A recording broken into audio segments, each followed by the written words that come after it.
गेली म्हटल्याबरोबर तेवढ्याच प्रकाशाला ती पिता आली. म्हणजे कुठे गेली होतीस? म्हणजे मला तुमच्याच कामाला गेली होती. अरे तुला काम माझं काय दिलेलं आहे? पाय घासणे आणि सगळ्यांची धुणी लुगडी करणे, साफसफाई करणे. म्हणजे मालक हे तुम्ही सांगितलेलं काम आहे, पण माझ्या बापानं माझ्या मागे एक काम लावून ठेवले. ते काम म्हणजे या पृथ्वी तलावर जन्माला आलेल्या प्रत्येक जीवाच्या नशिबात लिहिण्याचं त्याचं जे काही कर्म आहे ते माझ्याकडे दिलेलं आहे. म्हणजे मग माझ्या ह्याच्यात म्हणजे तुमच्या अमुक अमुक नंबरच्या बायकोला आणि मगाशी अर्ध्या तासापूर्वी आणि मुलगा झालेला आहे. आता ती किती नंबरची बायको होती आता ते सातबार तपासायला लागलं. त्या बालकाच्या नशिबामध्ये त्याचं भविष्य लिहिण्यासाठी मी गेलो होतो. रावणानं विचारलं म्हणजे सगळ्यांचं नशीब तू लिहिले? हो म्हणजे सगळ्यांचं नशीब मीच लिहिलेलं आहे. माझं नशीब म्हणजे तुमचं नशीब सुद्धा मीच लिहिलेलं आहे. हा पण म्हणजे माझ्या नशिबात काय लिहिले ते सांग. आता आधी का पंचायत म्हणलं. ती म्हणली सगळी म्हणली मालक मला फक्त म्हणजे लिहायचं सांगितलंय, वाचायचं सांगितलं नाही. माझ्या आईनं शाळेत घालत असताना लिहायच्या तासाला तेवढं बसवलं, वाचायच्या तासाला मला म्हणजे घरी घेऊन आली आणि कामाला लावलं. त्याच्यामुळे मला फक्त लिहिता येतं, वाचता येत नाही. नाही म्हणजे बाकी मला काय माहिती नाही. म्हणजे माझ्या नशिबात काय लिहिलं ते दाखव, वाचून दाखव. म्हणजे मला तुमची इच्छा आहे ना, कशाला म्हणजे ते बघताय? काही करत नाही. म्हणजे एकदा झेरॉक्स कॉपी निघली की एकदा शिक्का पडला की म्हणजे त्याच्यात काही बदल होणार नाही. शेवटी मला दमदाटी दिली आणि आवाज दिल्याबरोबर मला आता ती रावण माणसाची काही शक्ती कमी, सगळे देव जन्म पंथीखान्यात घातलेले होते. ताब्यात मला ठेवलं. मग सांगितलं म्हणजे ताट घेऊन ये, ताटामध्ये कुंकू घेऊन ये चांगलं, आणि त्या कुंकवामध्ये थोडं पाणी टाकून ते थोडं कुंकू करून आणा. ताट आणला, कुंकवानं भरून मारलं. त्याच्यामध्ये त्या शक्तीनं हात मारला आणि तो हात रावणाच्या कपाळाला लावला आणि त्या कपाळावरच मला जे काय आहे ना ती झेरॉक्स कॉपी ह्याच्यावर आली प्रिंट. आणि त्यानं त्याला दाखवली हे बघा म्हणजे वाच. म्हणजे मला वाचायला येत नाही, मला फक्त लिहायला येतं. मग मला त्यानं वाचलं. अजय राजा, त्याच्या पुढे दशरथ राजा, त्याच्या पुढे तो राम राजा, आणि त्या राम राजाच्या हातून रावणाचा वध ही त्याच्यावर प्रिंट निघालेली होती. तो म्हणता मी एवढी सगळी केली ती तपश्चर्या फुकट. म्हणजे फुकट. ही प्लेट म्हणजे एकदम ओके आहे, ह्याच्यामध्ये काहीच बदल होणार नाही. रामाच्या हातून माझं नक्की मरण आहे. त्याने किती प्रयत्न केले हो, बदल झाला. रावणासारख्याला जर मला सत्ताधीश असणाऱ्या रावणाला बदल करता आला नाही, आपल्याला मला ते होणार नाही. म्हणून तुकोबराय म्हणतात वाहिल्या उद्वेग दुःखाची केवळ भोगणे ते फळ. संचिताचे सगळं युद्ध संपून गेलं. सगळा जो काही होता तो मला प्रकार घडून गेला आणि द्रौपदी माता कृष्णाजवळ गेली. म्हणते दादा केवढा मोठा हा संवाद घडला रे, केवढं मोठं हे सगळं दुःख माझ्या पदरामध्ये आलं रे, हे कशामुळे घडलं असेल? कृष्णाने सांगितलं द्रौपदी ह्याला कारणीभूत तूच आहेस. बघा बर का. द्रौपदी म्हणली देवा किती रे खोटं बोलतोयस, मी एक तरी काहीतरी वाक्य बोलले का? वाक्य बोलली नाहीस पण चुकीच्या ठिकाणी चुकीची रिॲक्शन दिलीस आणि नको त्या वेळेला नको तो शब्द बोललीस, त्याच्यामुळं म्हणजे हा सगळा प्रकार घडला. काल रात्री दादाने सांगितलं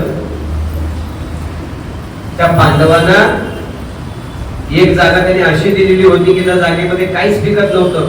त्या जागेचं नाव वारणावत.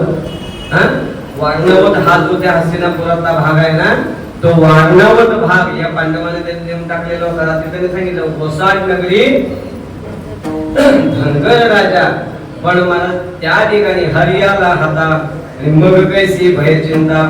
मला त्या मायासूर नावाच्या राक्षसाला सांगून भगवान परमात्म्याने त्या वारणाचा कायापालट बनवला आणि तिथं असे काय काय महाराज महाल तयार केले ना की ते बघितल्यानंतर महाराज दुर्योधन म्हणता उगच म्हणता याने ही जमीन दिली. अरे तुझ्या नशिबातच त्याच्यामध्ये काय मिळणार नव्हतं, तू तुझ्या देशीनंतर काय करशील. त्या वारणावतामध्ये मला असे वेगवेगळ्या प्रकारचे महाल बनवले होते. त्याच्यामध्ये असा एक महाल होता की तिथं तो दुर्योधन म्हणला चला बघून तर येऊया आतमध्ये काय काय झालं ते. मला तू बघायला गेला. डोळकोडे बाबांनी कथा ऐकली ती कुठतरी.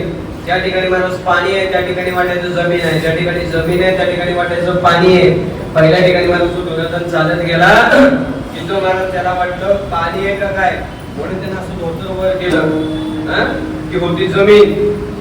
अजून पुढच्या खोलीत गेल्यानंतर माणूस तिथं होतं पाणी, पण ते वाटत होतं जमिनीसारखं. त्याला वाटलं ही जमीन आहे. तसाच परत तावात गेला आणि त्या खड्ड्यात त्या डबक्यात पडला. पडल्या बरोबर महाराज ही मॅडम वर फडी करत होती. मेकअप चालला होता हिचा. कोण? द्रौपदी माता. तिनं वर्ण बघितलं आणि ती हसली आणि हसल्यानंतर फक्त तिच्या मुखात एकच शब्द आला, आंधळ्याचा पोरगा आंधळाच जन्माला येणार. आणि त्याचा सगळा परिणाम मला झाला. आता बाकीचं ते काय काय बोलली होती हे सांगायला मी पुन्हा येईन. ती 5 घटना मला अशा बोलली होती की त्याच्यामुळे हे सगळं युद्ध घडलं. लक्षात ठेवा. मी आता फक्त एकच सांगतो, बाकीचे 4 घटना परत करते. आपण त्याचा विचार करू. मला कशासाठी सांगायचंय? वाहिल्या उद्वेग दुःखाची केवळ भोगणे ते फळ संचिताचे. देवाने सांगितलं म्हणजे द्रौपदी याला सगळ्याला तूच कारणीभूत आहेस. त्याच वेळेस जर तू फक्त तोंडावर पोट ठेवला असतस, एकही शब्द बोलली नसतीस, तर आज म्हणजे हा नरसंहार एवढा मोठा घडला नसता. तुझ्या एका चुकीच्या बोलण्यामुळं जिथं गरज नसताना जर आपण फाजील बोललो तर चुकीचा परिणाम बाहेर निघतो. म्हणून महाराज लक्षात ठेवा, चालू काळामध्ये तोंडावर साखर ठेवा आणि डोक्यावर बर्फ ठेवा. तुमचं कल्याण झाल्याशिवाय राहणार नाही. आणि जर मला काहीतरी बडबडत गेलात ना, मग ते आगीला आग आगीला आग आगीला लंका भेटलीच म्हणून समजा. म्हणून मधुरावाणी मोठी तुका म्हणे वाव पोटी. म्हणून बोलताना सुद्धा विचार करून बोला. लक्षात ठेवा, बोलायच्या अगोदर विचार करा, बोलून झाल्यावर विचार करू नका. माझी भाषा कळते ना? एखाद्याला बोलायच्या अगोदर विचार करा, बोलून झाल्यानंतर विचार करा. एखाद्याला जर कानाखाली मारली तर तो कानाखाली मारलेला विसरतो, पण एखाद्याला जर बोललेला शब्द लागलेला असेल ना तर तो माणूस आयुष्यभर लक्षात ठेवतो. लक्षात ठेवा, त्याच्या मनामध्ये त्या समोरच्या माणसाबद्दल आयुष्यभर ईर्ष्याच निर्माण राहते. म्हणून तुकोबाने म्हणतो, बाबांनो वाहिल्या उद्वेग दुःखाची केवळ भोगणे ते फळ संचिताचे. या संसारामध्ये जग एकच काम करा. काय करा? अभंगाचं शेवटचं तुका म्हणे घाले घालून तयावरी भार.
घालू तयावरी भार.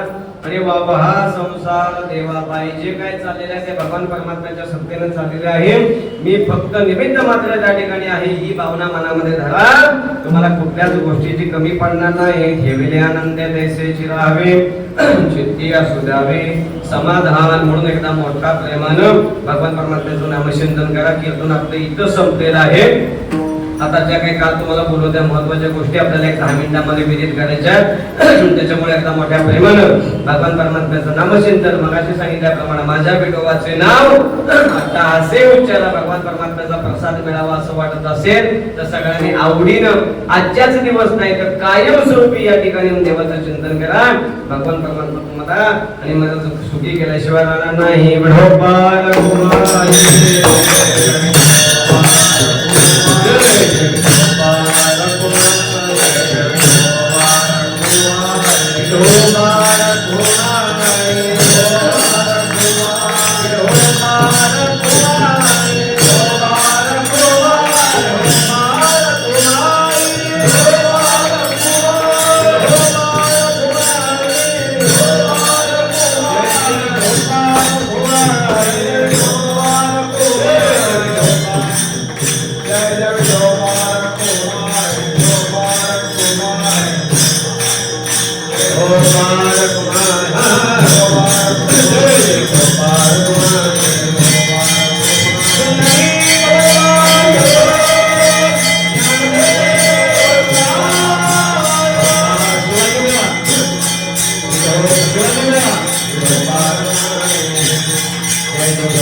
समाधान पायाच्या प्रसादे काही बोलिलो विनोदे मज क्षमा करणे संती नोहे अंगवदी योग्य नोहे या उपदेश तुमचे बडबडेलो शेष तुमच्या कृपेचे पोसणे जन्मोजन्मी तुकामाने झालेली सेवा केली पुढे जगतचालक भगवान परमात्म्याच्या चरणी समर्पण करून सेवेला आपण पूर्ण विराम देऊया. पुढे 10 मिनिटांमध्ये काल जे तुम्हाला बोललो होतो त्या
केशवा महानंदा मानभवा सदाशिवा सदरूपा चक्रधरा विश्वमंगला गरुडध्वजा करुणाकरा सहस्रपादा सहस्रकरा शीर्षाकरा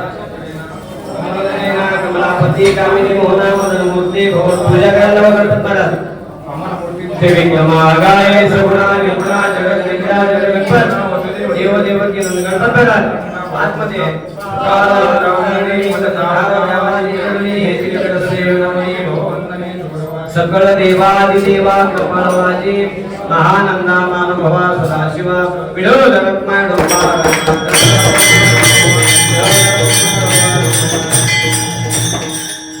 वे माझी आचरण बोलन मी तुझा पंढरीचा वाडकरी वाडकरी संत संग सर्वका खंड प्रेमाचा करोल पंढरीचा वाडकरी चंद्रवा कृष्णानंद कृष्णा पंढरीचा वाडकरी विडोल विश्वावे देवकुळा माझी आचरा कल्पनी श्रीवादा नवमणिगारी अंगराचा वर्णनाला मनसा नामामणित्या साविक ध्यान नाममान मागण जीवती आहे या संदासनी श्री जीवते कामयरा होई विषय या संदासनी श्री जीवते ज्ञानदेव तुकाराम